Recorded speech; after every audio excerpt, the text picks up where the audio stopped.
السلام عليكم ورحمة الله تعالى وبركاته دمان داودياشا OMN meel kasto aad joogtaanba waxaanu idin leenahay ku soo dhawaada wararkii ugu dambeeyay ee Oromiya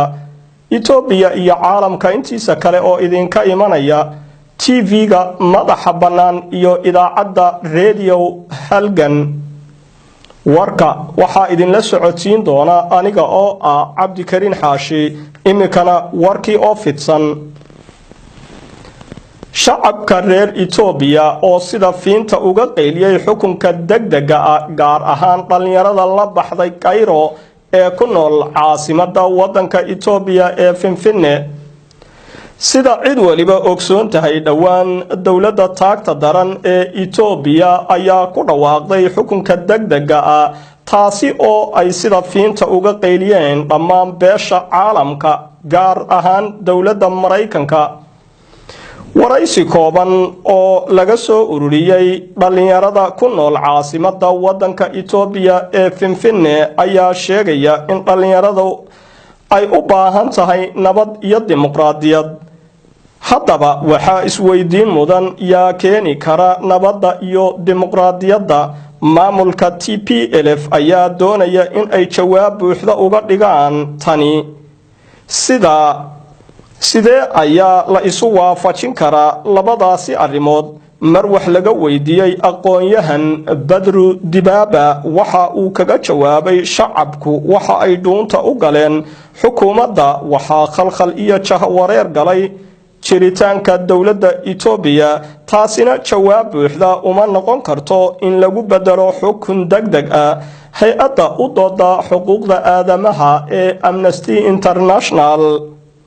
ayaa iyana ka digtay cawaaqib xumada ka dhalan karta xukunka degdega ah wasiirka gaashaandhigga ee Ethiopia Siraj Fageysa ayaa iyo saraakiisha militariga ayaa loo aanaynayaa in ay ku dhawaaqeen xukunka degdega ah si ay ula wareegaan gacan ku haynta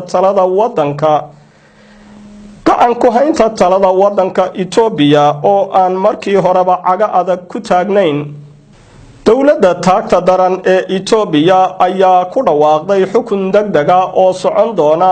muddo 6 bilood ah dawladda taagta daran ee Ethiopia ayaa ku dhawaaqday xukun degdeg ah oo socon doona muddo 6 bilood ah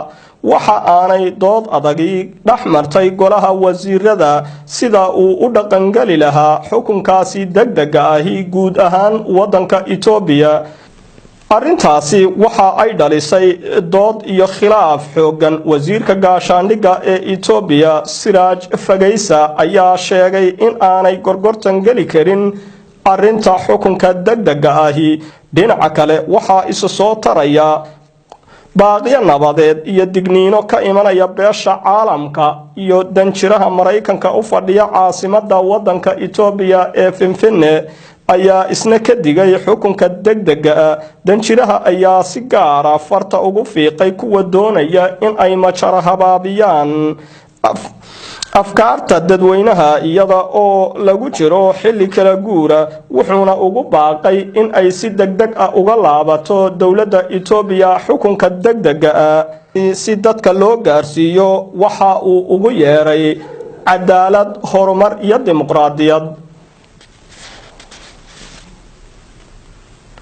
maamulka dawlad deegaanka Soomaalida Ethiopia ayaa jeelka u taxaabay hooyo Xaawo Cismaan Jadeer magaalada Qabri Bayax warar xogogaala oo ka imanaya magaalada Jigjiga ayaa sheegaya in maamulka dawlad deegaanka Soomaalida Ethiopia ay jeelka u taxaabeen hooyo Xaawo Cismaan Jadeer sababta loo xiray hooyadani ayaa loo badinayaa in ay ahayd wiil ay iyadu dhashay oo ku nool cariga Mareykanka in uu ka soo galay bartiisa Facebook-ga live oo ku cambaaraynayo madaxweynaha dawlad deegaanka Soomaalida Ethiopia Cabdikarin Aadan Yuusuf oo ku nool cariga Mareykanka ayaa nin ka soo horjeeda cadaadiska iyo caburinta ay ku hayaan maamulka dawlad deegaanka Soomaalida Ethiopia shacabka deegaanka warar xogogaala oo ka imanaya magaalada Jigjiga ayaa sheegaya in sanadka cusub ee 2018 lagu xiray ugu yaraan 300 oo qof magaalooyinka Jigjiga iyo Qabri Bayax. maamulka labada deegaan ee Oromada iyo Amxaarada ayaa sii daayay tiro yar oo siyaasiyiin marka loo eego dadka ku xidhan. maamulka Oromiya ayaa ku dhiiraday in ay ooda ka qaadaan saraakiil sarsare. taasi beddelkeeda maamulka TPLF ayaan iyana wali ka daalin dilka dhaca iyo xadhiga ay la beegsanayaan dibadbaxayaasha deegaanada Oromiya. madaxweynaha Eritrea Isaias Afwerki ayaa ugu baaqay shacabka Tigray in ay ku soo biiraan wadanka Eritrea. madaxweynaha Eritrea Isaias Afwerki ayaa dhawaan baaq u diray shacabka reer Tigray in ay ku soo biiraan wadanka Eritrea oo ka go'ay dalweynaha Ethiopia sanadii 1991. Isaias Afwerki oo ka hadlay warbaahiyeyaasha wadankaasi ayaa daboolka ka qaaday in uu dhamaaday xilligii ay Tigreegu maamuli lahaayeen guud ahaan wadanka Ethiopia iyo gaar ahaan dalka Tigray. Isaias Afwerki ayaa arintaasi ku macneeyay dadka loogu neceb yahay maanta wadanka Ethiopia in ay yihiin